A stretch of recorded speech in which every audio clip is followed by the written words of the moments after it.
but you probably have a lot of ambassadors. Yes, we have. Yes. We're going to get into that. Let me just start the episode. Welcome to podcast number 34 of our podcast Up on Foil, where we talk all about foiling. Today with Yann Dalibot. He's the founder or co-founder of, and now you have to help me, Soruz. How do you pronounce it? Soruz. Soruz. Yeah, exactly. Soruz. Perfect. Thank you very much. So maybe we can just start with the name. How do you come up with the name? Does it have a meaning? No, there is no real meaning. It's more like design and contraction and the idea from the roots, Soruz, and Santa Cruz and different idea, but much more design with the S, the Z, the O with tremor, etc., etc. With the All right, very cool. That was like my first difficulty finding. And Flo said you have perfect, super cool wetsuits. They are sustainable. You have a recycling program. So we're gonna get into all of that. But first, maybe you can tell us. It started 1999, or you started it 1999 with your brother. Is that correct? No, yeah, the date is correct, but not my partner. My partner is Barraud, and I met him when we were in study and school and sports. We met. We were 17. Yes, doing preparation for Olympic game in windsurf. Okay, so you're an Olympic windsurfer. Yeah, I've done some Olympic windsurfer and then PWA, and we create Soruz. Yeah. That's why it says from water people to water people. Are you still windsurfing a lot? Yeah, I'm still doing some windsurf, but a lot of foil also, soft foil and wing mainly. But still doing some windsurf in the waves when it's strong with good waves. I love it. And I'm doing slalom once a year during Diffie-Wind, this incredible event in Gieth. Mm-hmm.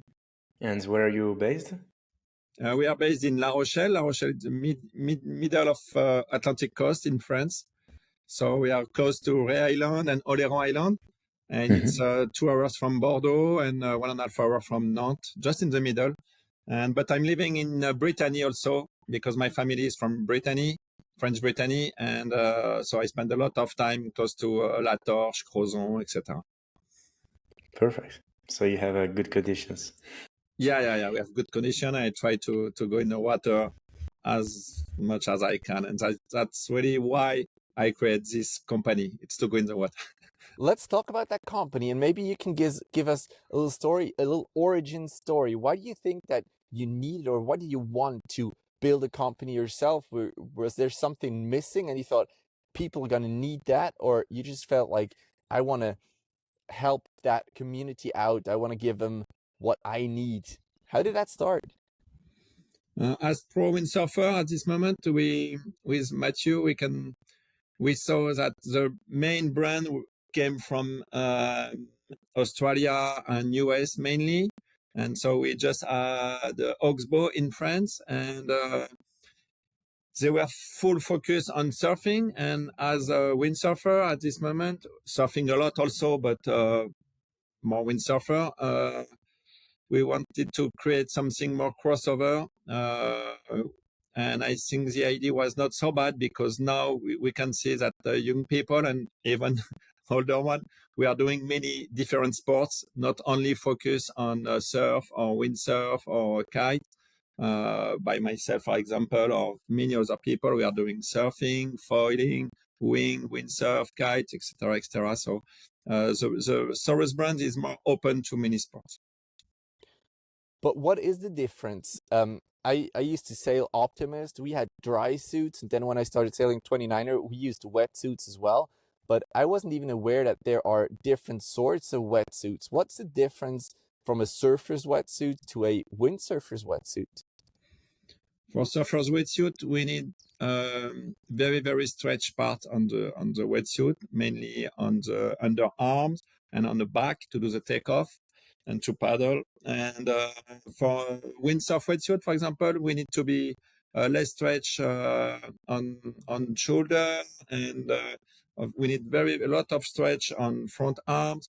We need something more warm because it's more windy, so we need something to cut the wind if we can. And we don't need that much stretch on the back, for example, because we have the harness.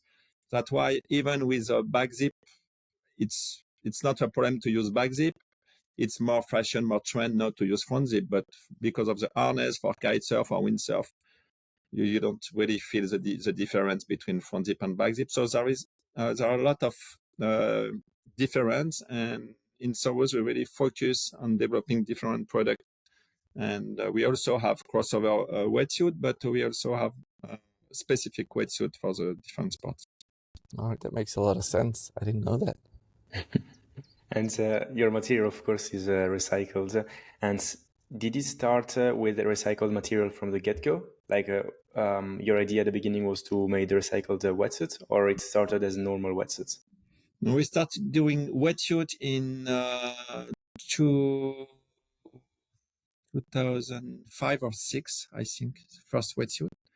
At the beginning, it was only for the rider of the team because we were a garment brand. And then step by step, we moved from garment brand to a technical product brand. So, and now we are really more focused on technical products than garments. And then we started working on eco product and eco conception in 2012, I think. So we were really in front of this move and starting before the big move we have now. And so that's why we are very, very proud to be on first step on this move. And yes, from classic neoprene, we saw the limestone neoprene arriving. Limestone, as you perhaps know, comes from a mix between a petroleum-based and a limestone from mine. And the idea was we are working on many different things. We are completely open to what's happened and what we can do to reduce our impact. And then in La Rochelle, just eating oyster, I say, oh, this is limestone. Oyster is limestone, full of limestone. So perhaps we could do something, and we try to work on that direction. But before that, we previously worked on natural fiber, on recycled fiber, etc., on our wetsuit. So you tried many different things, as far as I hear. Were there some things that didn't work at all and you had to like put away? Yes, when we are doing R&D, you have to, sometimes you are on the wrong direction, sometimes you are on the right one. So I think oyster was really a good way, because when we create oyster print,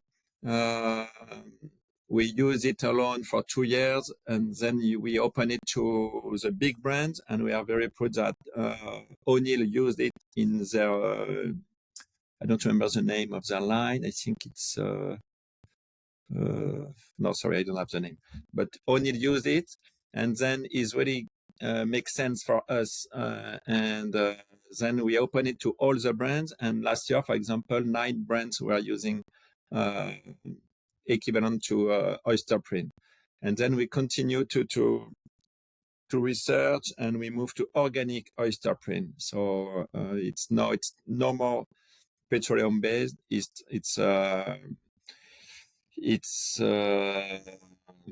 EVA based and oyster powder. Mm-hmm. Maybe we can talk a little bit about what is wrong with the classic neoprene. Like, how is polluting the planet? It's made from petrol, so it's we all know the problem with petrol. It's the same than, for me, it's the same thing that when we use a limestone from mine, we are using earth first and not renewable product. So it's really not good for us, for the planet. And so using EVA, as you know, it's come from trees, so it's renewable, and it's FSC certified. So I think it's really better, even if we always say that we are not completely proud and it's not finished. The work it's not finished. We always have a lot of things to develop, and the work is not finished yet. That is super interesting because wetsuits have been around for so long, and you're going that new way. That is very interesting.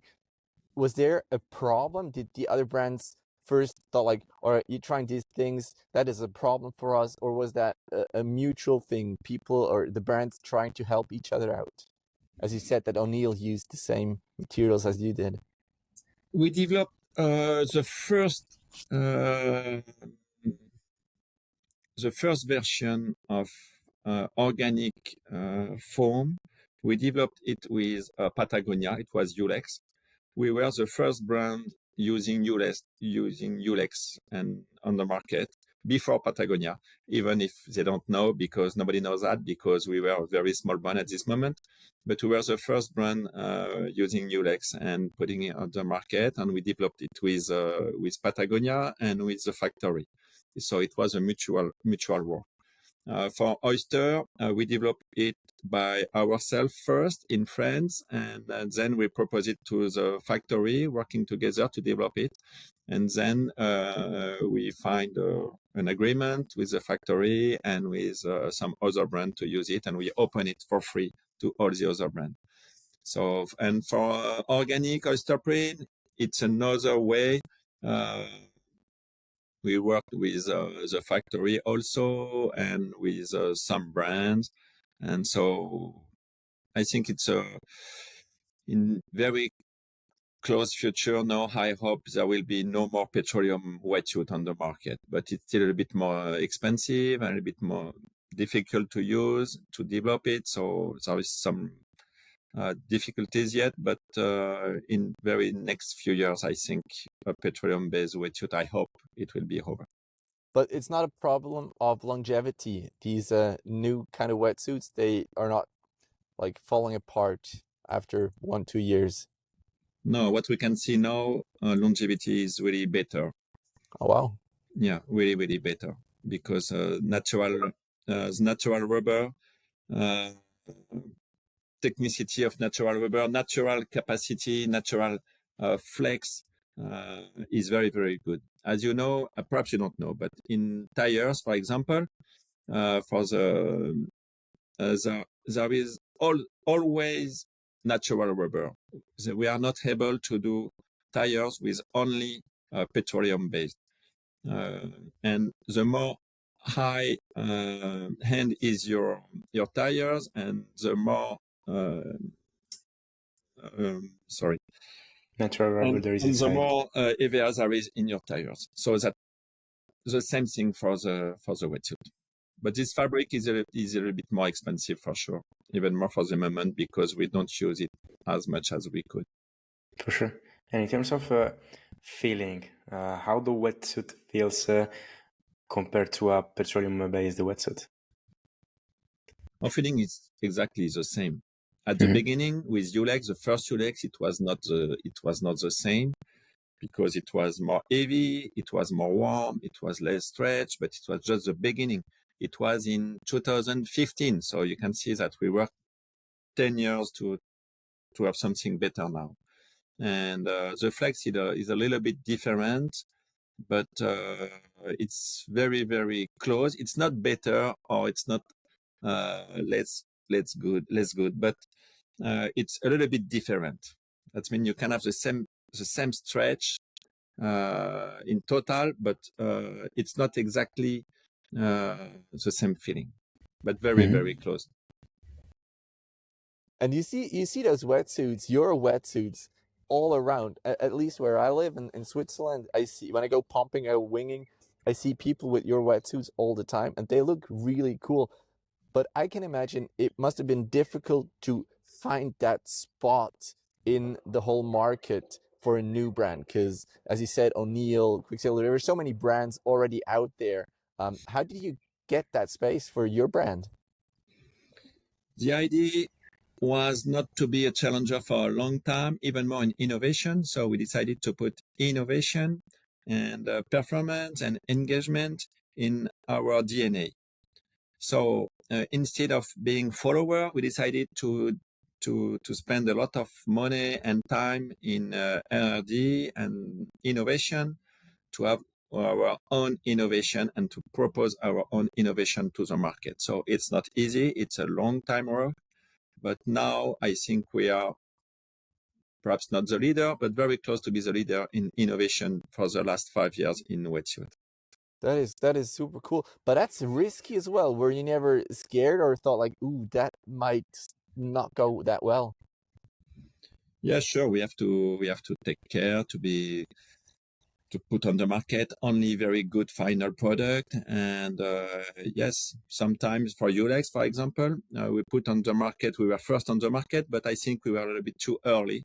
And even Patagonia also, because the first Ulex wetsuit was not at the level of the classic neoprene wetsuit. So sometimes we have to take some risk, but sometimes it's very, very important to have the performance. The other way for us, I think why Soruz is very appreciated now from the rider is because the performance of the wetsuit is there, and we consider eco-conception and as performance also. So it's very, very important to have very, very good product, even if it's with eco-conception or natural rubber or whatever. It's the same for t-shirt, it's the same for sweatshirt, it's the same for wetsuit, it's the same for all. If you want to produce something with eco-conception or sustainability, it's very, very important to keep the best performance. For sure. And I also believe that there is this whole wave in the surf industry, in the surf community to be kind of sustainable. So I believe that it wasn't really a problem to then grow after you are one of the first companies promoting recycled products, right? Yeah, sure. Recycling is also another idea. It's another way. We have to create, to reduce as much as possible our impact when we create the product. And then, as you know, we also develop a recycling way. So it's another part, and we can speak about that if you want, with pleasure. Please Yes, go ahead. please go ahead. Yeah. So yes, since 2016, we worked on the circle life of the wetsuit, how to offer a second life to the wetsuit, and we spent a lot of time also. And finally, we think that the best way is to shred the wetsuit and to do other product with this. And doing another wetsuit, yes, we can do it, but the impact is too big. We need too many steps to do a wetsuit with an old wetsuit, and finally the carbon impact is not good for the moment. Perhaps we will be able to do that one day, but yeah, we don't really see it as a good idea for now. So our goal is to recycle as much as possible wetsuit and to recycle as much wetsuit as we put on the market. So that's important. We are not at this step yet, but we hope to be there soon. And the best way we found for the moment is to do yoga mat, and mainly also the best thing is to do a sole for sport area. Comment dire? Sorry. Yeah, for gyms and like exactly, boxes exactly. or even playground for kids. Exactly, Yeah. for playground. Exactly, that's it. So we are working on it, and we try to reduce as much as possible the impact also when we produce it. And but I can't say all about that because we are still developing it, and we have some patent in just now. We don't finish to deposit of the patent. And are you gonna produce the yoga mats and the gym pavement yourself, or you're gonna sell the material to other companies that are gonna produce and sell the final product? Both. Both. Okay. Yeah, exactly. We are working on it. We already have our own product. We create a mix with cork and neoprene.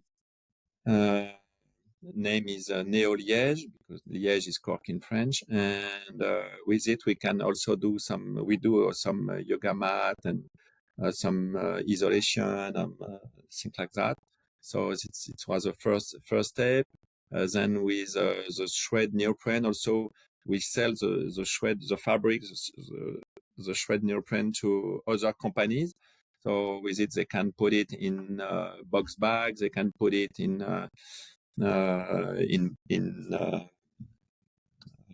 poof. I don't know. I can show you. Yeah, Oh like yeah, the please. bin. Yeah. Things like that, for example. You can put it around your swimming pool, and it's full of neoprene or shred neoprene, for example. Okay. With recycled sail, we can do that. We do that with a kite sail or sailing sail from boat, etc., etc. So we have many products already. Some of them we develop by ourselves, and some of them other brands or other companies develop it.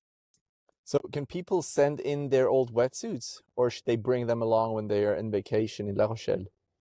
In Europe, we have now 130 or 50 recycling box. That means people can put their wetsuit inside, and then it's generally close to the shops or club or rental area, and then they send it to, when it's full, they send it to La Rochelle, and we have our own workshop in La Rochelle, and we have our own shredding machine, and then we are working with other company to finish the product. And is there a map maybe on your website where people can find these kind of Yeah, sure. wetsuit bins? Yeah, sure. You can find it easily on our website, and if some shops want to have, or school or whatever, they can ask us and we can send us a box. All right, so we're gonna put it here on screen somewhere. It's gonna be difficult because we talked to Sam Cuddens from Onyx Foils a couple of months ago, and he as well is interested in having old wetsuits because he makes foil covers for them. But as long as it gets recycled, it's probably a good thing. Doesn't matter where it goes exactly. Yeah. Probably mine is so shredded that you cannot make a cover off of it. So I'd better just send it to to Soruz, and maybe they can do something with it. The better it still is, you can send it to Sam, or if it got holes in it everywhere, it's probably best with Soöruz. Yes, and as we have our own workshop and we have our own repair atelier also, we have all the fabric.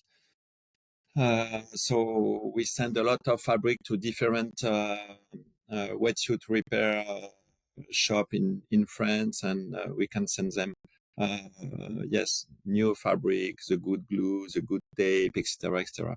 So and also sometimes they need some old wetsuit, and we can send them also. Yeah. Mm-hmm.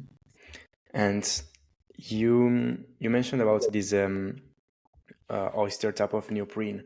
Are you producing this neoprene you in La Rochelle, or you have another producer and then you get the material? No, unfortunately, we are not able to produce neoprene of kind of neoprene in Europe now. Even if US, even the only place to produce neoprene of kind of neoprene is in Asia now. Mm-hmm. So we produce mainly in Cambodia now, and Vietnam also.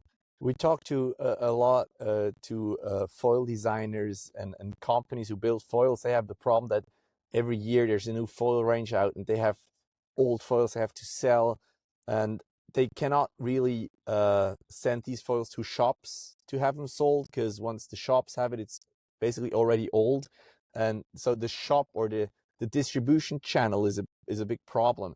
But I imagine for you, the wetsuits, it's so important that it fits perfectly. There's still the way to go in a shop, try it on, and then buy it there. Is that still the way to go for wetsuits? Yeah, I think the shop, the core distribution is very, very important for the wetsuit market, and we really need them. And we are working very close to them also. Yeah, we really take care, and we try to be always available for our customers and for the core shops. Yeah. Soruz distribution is really, really focused on core shops. Yeah. And now that we're speaking about distribution, are you selling in the US and in Australia as well, or the market is mainly Europe? We have a new company in US now since last year, but with all what's happened now, we are still very, very prudent, and we will see what's happened next few months to take decision. But for sure, it will be in US. It will be the same for all the brands because all the wetsuits are made in Asia now. So there is two solutions. The first solution, they decide to reduce the custom fees, so it will be okay for the American surfers. If they decide to tax it a lot, unfortunately, all the American surfers will have to pay a very expensive wetsuit. But we are not able to produce wetsuit in US now. Yep. You're the CEO of the company. How does a typical day for you at Soruz look like? Is there a typical day? Do you have any things that you actually still work with your hands, or is just organizing people and sign things? No, we are a small company. We are around 30 people in the company. So we are not 400 or things like that, even if there is not a lot, no more, a lot of surfing company with this kind of, of level. But so now I'm doing so many different things in one day. You can't imagine. On my side with my partner, for example, I'm really focused on the next business and I'm always working on the next 3 years or 5 years coming. That means I'm working on products a lot, developing products. For example, now we are working on winter 26, and I'm working on financial part, and also working on marketing and some big account. And my partner is more working on everyday problem, on be sure that all the invoice are okay, all the customers are happy, the logistic team, is okay. Yes, that's how we work. And I try to go on the water as much as I can, and I can go when I want. So that's a good part.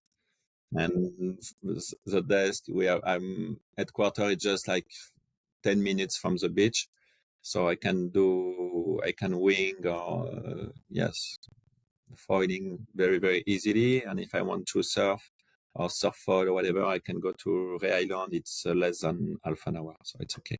So you take another wetsuit depending on the sport, I presume.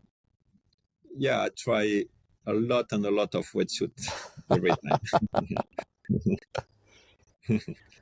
For me, favorite is Guru Pro for sure. Why? Guru Pro because it's super flex and light, and I can with our storm dry inside lining. It's very warm, so I can use a very thin wetsuit with this lining. That is super interesting because, like 3 years ago, when I started winging, 3 years ago when I started winging, I started to go out in winter as well, and I just had this Decathlon cheap wetsuit, which is 2 or 3 millimeters, and then I just went online and got the cheapest thickest wetsuit that I could, which was a Crausaz, which I think is a diver's wetsuit, and it's terrible for moving, but it's what I got. So you say with your wetsuit, I can have a thinner wetsuit and still be warm and move as well. Yeah.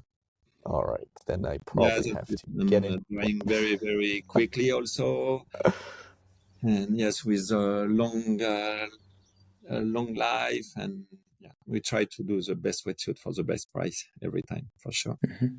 Yeah, one of my questions was actually, you mentioned that sometimes this kind of bioprints have a different kind of like they keep the temperature better. So would you suggest that? Would you say that with like a bioprint wetsuit, you can go a little bit thinner, or the thickness of the wetsuit is the same, bioprint and normal neoprene? In my opinion, it could be a little bit thinner. Yeah. All right. And I think it will move step by step, because from many, many years, a 5.4 millimeters is a 5.4 millimeters for winters. Where 4.3, we know when we use it. But I think material is so much better. The foam is better. Lining are better. So we can reduce the thickness of the wetsuit. Yes. And then being really more light and stretched. Yes. But it will take times, and in southwest of France, for example, they use the 3.2 Guru until November or December. It's not a problem. Yes. So I just gonna ask Flo which one he suggests I should use, because we go out in basically 0 degrees and 25 knots of wind, which yeah, you need a good wetsuit for that. You told us before that you are planning ahead like 3-5 years. Is there anything you can tell us what's next? No.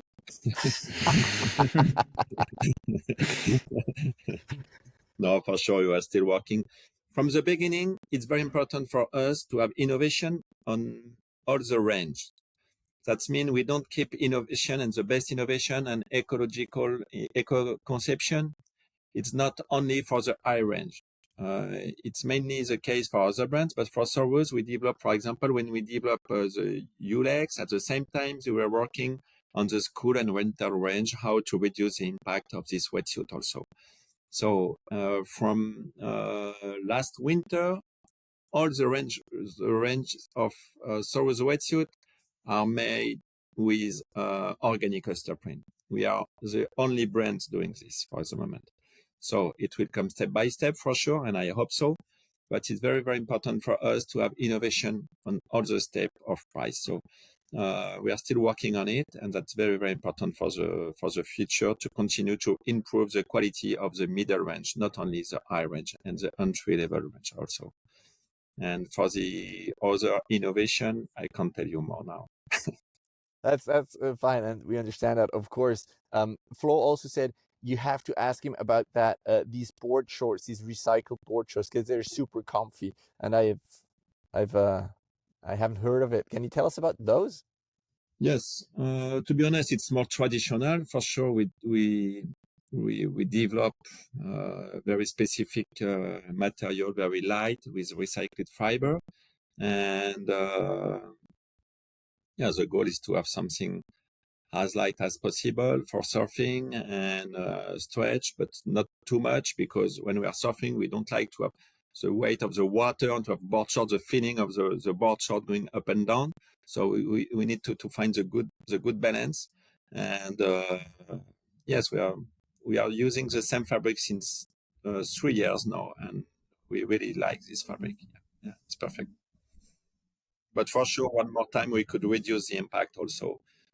We try to reduce to have a short circuit to develop all the products. That's why all the cotton garment is made in Portugal now, some in France also, and for the board short, it's still made in Asia. But we are working on.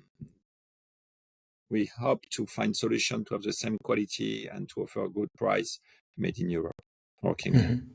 So you're not only producing wetsuits, also board shorts, and are you selling other products, like other water-related products? We have a lot of protective products, like helmets, impact vests. We have a large range of impact vests, yeah, for sure. Some of them for wakeboard, we have for wing, we have for wind, we have for IQ foil, we have for many different impact vests. Yes, we are working on. We have a new dry rope coming. We also have a bags range since last year.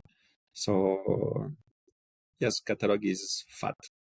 Yeah, I was just about going to ask a question in the same direction, because when foiling started, there's the safety that came along with it, and you probably had to change the wetsuits accordingly as well. How is a wetsuit different that you use on foil, where you can cut yourself a little more, to a wetsuit you use while windsurfing, for example? Of course, the fin is sharp as well, but you're not that likely to hit it.